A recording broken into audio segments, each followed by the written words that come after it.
வணக்கம். ஆஸ்ட்ரோவேலின் நல்ல நேரம் நிகழ்ச்சியின் சார்பாக அத்துணை சப்ஸ்கிரைபர்களையும் எல்லா அன்பு உள்ளங்களையும் எனது நண்பர்களையும் வருக வருக என வரவேற்பதில் பெருமகிழ்ச்சி கொள்கிறேன். எப்பொழுதும் போல இறை வணக்கத்தை கூறி இந்த வீடியோவை தொடங்குவோம். வக்ரதுண்ட மகாகாய சூரியகோடி சமப்பிரப ஹவிக்னம் குருமே தேவ சர்வகாரியேஷு சர்வதா. தென்னாட்டுடைய சிவனே போற்றி, என் நாட்டவர்க்கும் இறைவா போற்றி.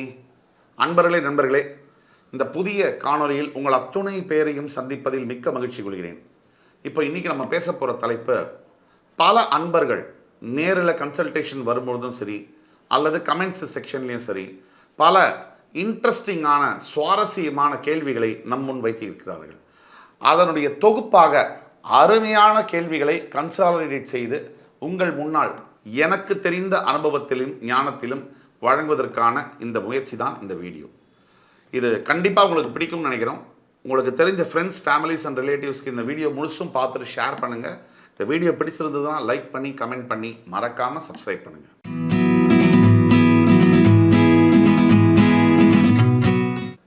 ஜோதிடத்தினால மனித வாழ்க்கை மாற்ற முடியுமா என்ற கேள்வி.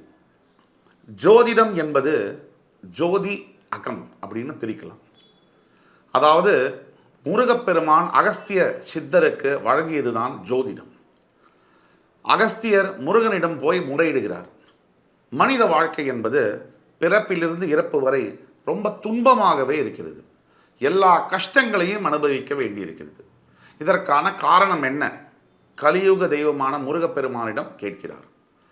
தெய்வ பிறவி அல்லோ முருகன் வந்து அதற்கு சிரித்தபடியே பொருள் வழங்குகிறார். ஏற்றமும் இரக்கமும் இருளும் பகலும் இன்பமும் துன்பமும் சரிவர வருவதுதான் வாழ்க்கை. இயற்கையிலும் கூட பிரபஞ்சத்திலும் கூட நல்லது எங்கே இருக்கோ அங்கே கெட்டது இருக்கும், கெட்டது எங்கே இருக்கோ ஆட்டோமேட்டிக்காக அங்கே நல்லதும் இருக்கும். அப்போ இதை எப்படி கையாள்வது? தன்னை பற்றி அறிவது. தான் என்றால் என்ன? உடம்பா, நம்முடைய பெயரா, நம்முடைய படிப்பா, இல்லது நம்ம வேலை செய்யக்கூடிய பொசிஷனா? அது எதுவுமே இல்லை. நான் என்றால் ஆன்மாவை குறிப்பதாகும்.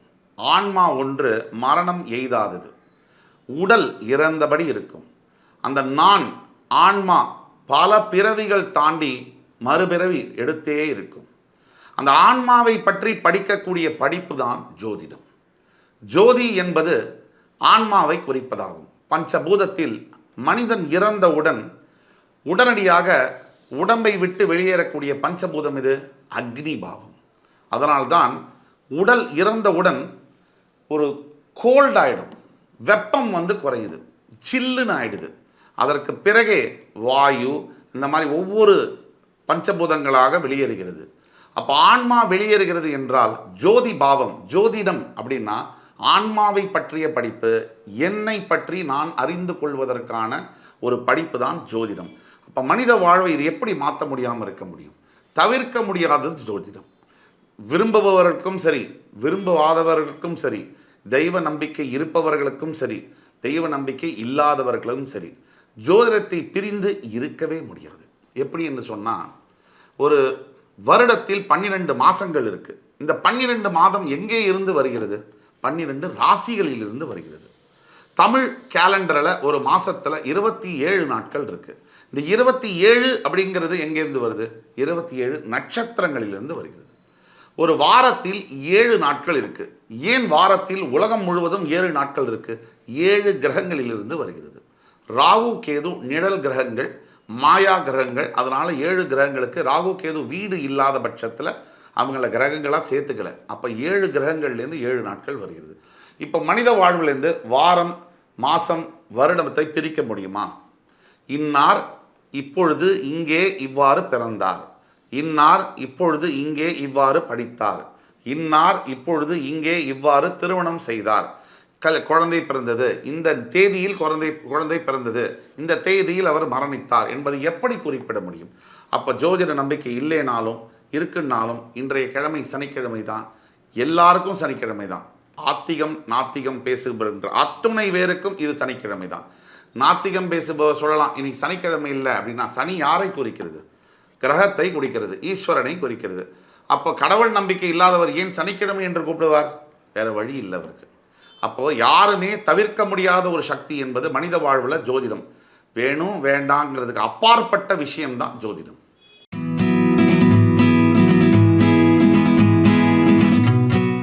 ரொம்ப அருமையான கேள்வி. இந்த காலத்தில் எல்லோரும், பல நபர்கள், ஒரு ஆயிரக்கணக்கான லட்சக்கணக்கானவர்கள் கடன் தொல்லையால் அவதிப்படுகிறார்கள். நிறைய சம்பாதிக்கிறாங்க. இப்போ 1960 70க்கு கம்பேர் பண்ணும்போது இப்போ நிறைய பொருள் ஈட்டுறாங்களா? ஆமாம், நிறைய சம்பாதிக்கிறாங்க. 100 ரூபாய் 200 ரூபாய் சம்பளம் வாங்கியது போக 2 லட்சம் 3 லட்சம் சம்பளமாக மாறியிருக்கிறது. ஓகே, அப்போ 100 ரூபாய் சம்பளம் வாங்கும் போது 200 ரூபாய் சம்பளம் வாங்கும்போது அவர்கள் வாழ்ந்த நிம்மதியான வாழ்க்கை இந்த 2 லட்சம் 3 லட்சம் சம்பளம் வாங்கும் போது இல்லையே. இது ஏன்? இந்த கேள்விக்குள்ள நம்ம போக வேண்டிய அவசியம் இருக்கு. 200 ரூபாய் சம்பளத்தில் குடும்பத்தை நடத்தி 3 குழந்தைங்களை படிக்க வச்சு வாடகை கட்டி நல்ல துணிமணி வாங்கி கொடுத்து எல்லாம் அனுபவிச்ச இந்த பூமியில் இதே வாழ்ந்த மனிதர்கள் ஏன் 2 லட்சம் 3 லட்சம் சம்பாதிச்சு அதை விட அட்வான்ஸ்டு காரில் போகிறாங்க, அட்வான்ஸ்டு கேட்ஜெட்ஸ் வச்சுருக்கீங்க, ஒரு ஸ்மார்ட் ஹோமில் வாழறீங்க, பெரிய ஃப்ளாட்டில் இருக்கீங்க. அப்போல்லாம் வந்து ஒரு 200 ஸ்கொயர் அடி, ஒரு 300 சதுர அடியில் தான் வீடு ஒன்று கொடுத்தனமாக இருந்தது. அங்கே இருந்த சந்தோஷம், அங்கே இருந்த விடயங்கள் இன்றைக்கு இல்லை. ஏன்? இன்னும் அட்வான்ஸாக தானே வாழறீங்க. லூயி ஃபிலிப் ஷர்ட்டு போடுறீங்க, பர்ஃப்யூம் யூஸ் பண்ணுறீங்க, ஃப்ளைட்டில் போகிறீங்க வரீங்க. ஏன் அந்த மகிழ்ச்சி இல்லை? அப்போ மகிழ்ச்சியானது கடன் பட்டார் நெஞ்சம் போல் கலங்கி நின்றான் இலங்கை வேந்தன் என்று சொல்லியிருக்கேற்ப, ஒரு சிறியவன் ராமன் மிகப்பெரிய வைதீகத்தில் வேதத்தில் முதிர்ச்சி பெற்றவன் ராவணன். பக்தியில் 2 பேருக்கும் பக்தி இருக்கு. ராமனுக்கும் பக்தி இருக்கு, ராவணனுக்கும் பக்தி இருக்கு. எங்கே மாறுபட்டு போகிறது? தர்மத்துடன் சேர்ந்த பக்தி, தர்மம் சேராத பக்தி, இதில் தான் பிரிவுகள் காணப்படுகிறது. அப்போ கடன் தொல்லையுடைய ஆரம்பம் என்ன? ஆசை. ஆசை என்பது நியாயமே, பேராசை என்பது அநியாயம். இந்த அளவுகோலை தெரியாமல் இருக்கும் பொழுதுதான் கடன் தொல்லை என்பது ஏற்படுகிறது. நமக்கு என்ன தேவை அப்படின்னு யோசிச்சோம்னா, 3 வேளை சாப்பாடு, போட்டுக்கிற உரிமையான ஒரு நல்ல துணி, படுத்துக்கிற 6 இடம். இந்த படுத்துக்கொள்ள 6 இடம் சொத்து இருக்கிறவனுக்கும் சரி இல்லாதவனுக்கும் சரி கடவுளே கொடுத்துடுறார் ஃப்ரீயாக. ரோட்டில் படுத்துக்கலாம், எங்கே வேணால் படுத்துக்கலாம். ஆனால் போட்டுக்கிற துணி இருக்கே, அது கண்டிப்பாக வேணும். 3 வேளை உணவு என்பது வேணும். இது எப்படி? இதுதான் நீடு என்று சொல்லப்படுகிறது. வாண்ட், தேவைன்னா என்ன? அதாவது ஆசை, அது என்ன? எல்லாமே தேவை. இந்த உலகத்தில் உள்ள அத்தனை ப்ராப்பர்ட்டிஸும் தேவை, இந்த உலகத்தில் உள்ள அத்தனை ஆடைகளும் தேவை, இந்த உலகத்தில் உள்ள அத்தனை உணவுகளும் தேவை, அத்தனை வசதிகளும் தேவை. ஒரு மனிதன் எவ்வளவு பணம் சம்பாதித்தாலும் கூட ஒரு காலையில் எழுந்து காலை சிற்றுண்டி உணவு என்பது 2 இட்லிக்கு மேலே சாப்பிட முடியாது. 500 கோடி வச்சிருக்கிறேன், நான் ஒரு 5 வருஷத்துக்கான சாப்பாடை சாப்பிட போகிறேன் சொல்லி சாப்பிட முடியுமா? முடியாது. அப்போது கடன் தொல்லை ஆரம்பம் எங்கே அப்படின்னு நம்ம பார்த்தோம்னா, நீடுக்கு வாழணும், வாண்ட்டுக்கு வாழக்கூடாது. இந்த நீடுக்கு வாழறவங்களுக்கு கடன் தொல்லை இருக்காது. வாண்ட்டுக்கு வாழணும்னா எல்லாமே வி வாண்ட், தேவைதான். எது அத்தியாவசியம் அவசியம்னு பார்த்தா நான் சொன்ன 3 தான். அங்கே தான் கடன் தொல்லை ஆரம்பிக்குது. அப்போது சாம்சங் ஃபோன் வச்சுருக்கேன், எனக்கு ஆப்பிள் ஃபோன் வாங்கணும். இருக்கிற சாம்சங் ஃபோனும் போச்சு, இஎம்ஐ கட்ட முடியாமல் ஆப்பிள் ஃபோனையும் தூக்கிட்டு போயிட்டான். இதனால தான் பிரச்சனைகள் அடைவான். தான் கடன் தொல்லை பிரச்சனை இருக்குமானால் அதிலிருந்து வெளியே வர கடவுள், ஜாதகம், பக்தி இதெல்லாம் ஒரு பக்கம் இருந்தாலும் சுய முயற்சியானது, ஆகாமிய கர்மா என்பது ரொம்ப ரொம்ப அவசியம். எல்லா நிலையிலும் ஜோதிடம் எப்படி வேலை செய்யும் அப்படிங்கிற தப்பர்த்தம் நம்ம மனசுக்குள்ள, நம்ம மக்களிடையே பரவி இருக்கு. ஜோதிடம்னா அவங்க என்ன நினச்சிருக்காங்கன்னா, நான் எது வேணால் செய்வேன், நான் என்ன வேணால் பேசுவேன், எவ்வளோ வேணால் சோம்பேறித்தனமாக இருப்பேன், ஆனால் எனக்கு கூரையை பிரிச்சுக்கிட்டு கொட்டுன்னு கொட்டணும் அப்படிங்கிற தப்பான புரிதல் மக்களிடையே இருக்குது. என்ன உழைப்பு நம்ம போடுறோமோ, நாம் 2 படி எடுத்து வைக்கும்பொழுது இயற்கை 4 படி எடுத்து வைத்து நமக்கு உதவி செய்யும். இதுதான் இங்கிலீஷில் கூட ஃபார்ச்சூன் ஃபேவர்ஸ் த பிரேவ்னு சொல்கிறாங்க. இப்போ கடன் தொல்லையானது நீங்க வேண்டும் என்றால் ஜோதிடத்தில் நாம் பார்க்க வேண்டிய கட்டங்கள்: 2ஆம் இடம் தனஸ்தானம், 11ஆம் இடம் லாபஸ்தானம், 6ஆம் இடம் ருணரோகஸ்தானம். இதில் 2ஆம் இடம் என்பது தனஸ்தானம், பணத்தை சேர்த்து வைக்கும் இடம். 11ஆம் இடம் என்பது லாபஸ்தானம், பணம் வருவதை சொல்லும் இடம். 6ஆம் இடம் என்பது ஒரு மனிதன் கடன் தொல்லையில் மாட்டுவானா இல்லையா என்று சொல்லக்கூடிய இடம். இந்த கடன் தொல்லையில் 2 வகை உண்டு. ஒன்று, அதாவது தீராத கடன்கள், ஜென்மம் முழுக்க இருக்கக்கூடிய கடன்கள். இன்னொன்று தீரக்கூடிய கடன்கள். இந்த தீராத கடன்கள்லையும் 2 வகை உண்டு. தேவையான கடன்கள், தேவையற்ற கடன்கள். இதே மாதிரி தீரக்கூடிய கடன்கள்லையும் 2 வகை, தேவையான கடன்கள், தேவையற்ற கடன்கள். இந்த தேவையற்ற கடன்கள்னா என்ன?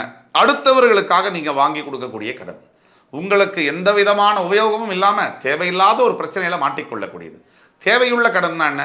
ஒரு வீடு வாங்குறது, 20 லட்சம் ரூபாய் லோனை போட்டு ஒரு வீடு, இந்த காலத்தில் அப்படி வீடு கிடைக்காது, 2 கோடி ரூபாய்க்கு ஒரு வீடு வாங்குறீங்க.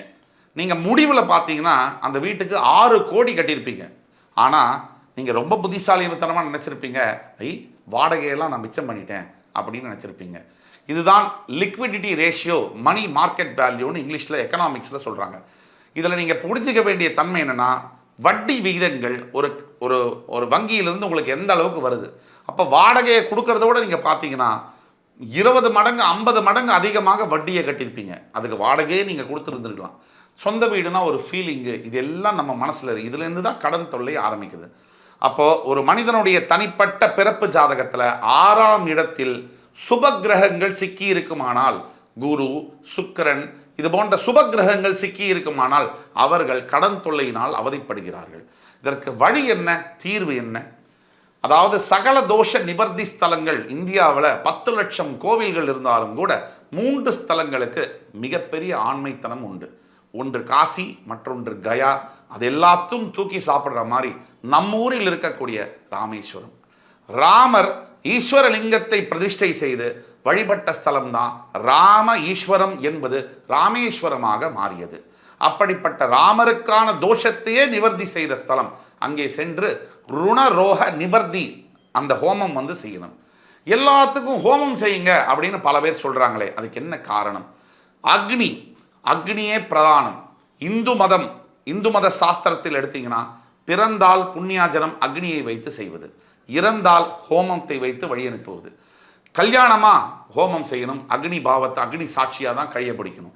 எல்லாத்துக்குமே ஒரு வீடு கிரகப்பிரவேசம் பண்ணுறீங்களா, அக்னியை வச்சு தான் பண்ணணும். அக்னியே சாட்சி, அக்னியே பிரதானம், அக்னியே ஜோதி பாவம், ஆத்ம பாவம் என்று சொல்லப்படுகிறது வேதத்தில். இதன் காரணமாகத்தான் இந்த 6ஆம் இடம் என்பது ரொம்ப இன்றியமையாததாக இருக்கிறது. தனிப்பட்ட உங்கள் ஜாதகத்தில் 6ஆம் இடம் சுபத்துவம் இல்லை என்கில் பரிகாரமாக ருணரோக நிவர்த்தி அப்படின்னு சொல்லக்கூடிய ஹோமத்தை செய்து சில பேருக்கு தான தர்மங்கள் வழங்க வேண்டும். கோவிலுக்கு கோதானம் செய்யலாம். இப்படி செய்யும் பொழுது கடன் தொல்லையிலிருந்து நிரந்தரமாக மீண்டு வர முடியும். வீட்டில் நீங்கள் செய்யக்கூடியது என்னன்னா, சுத்தபத்தமாக இருக்க வேண்டும். கெட்ட வார்த்தைகளை பிரயோஜனம் படுத்தக்கூடாது. ஒரு விளையாட்டுக்கு கூட சனியனே அப்படி எப்படி சொல்றது, தகாத வார்த்தைகளில் திட்டிக் கொள்வது, ஒருத்தருக்கு ஒருத்தர் குடும்பத்தில் தலைமுடி வாரி அப்படியே தரையில் இருப்பது, வீட்டில் எச்சில் பாத்திரத்தை ஒரு நாளுக்கு மேலாக போட்டு வைப்பது, துணியை துவைக்காமல் போட்டு வைப்பது, இதெல்லாம் கூட வீட்டில் பணம் தங்காமல் இருக்கிறதுக்கூடிய அபலக்ஷ்மி வரக்கூடிய ஒரு சிக்னல்ஸு. அப்போ இதையெல்லாம் சுத்தமாக வைத்து எண்ணங்களும் சுத்தமாகும் பொழுது தன்னறியாமலே வீட்டில் மகாலட்சுமி வாசம் செய்வால் கடன் தொல்லை வராது.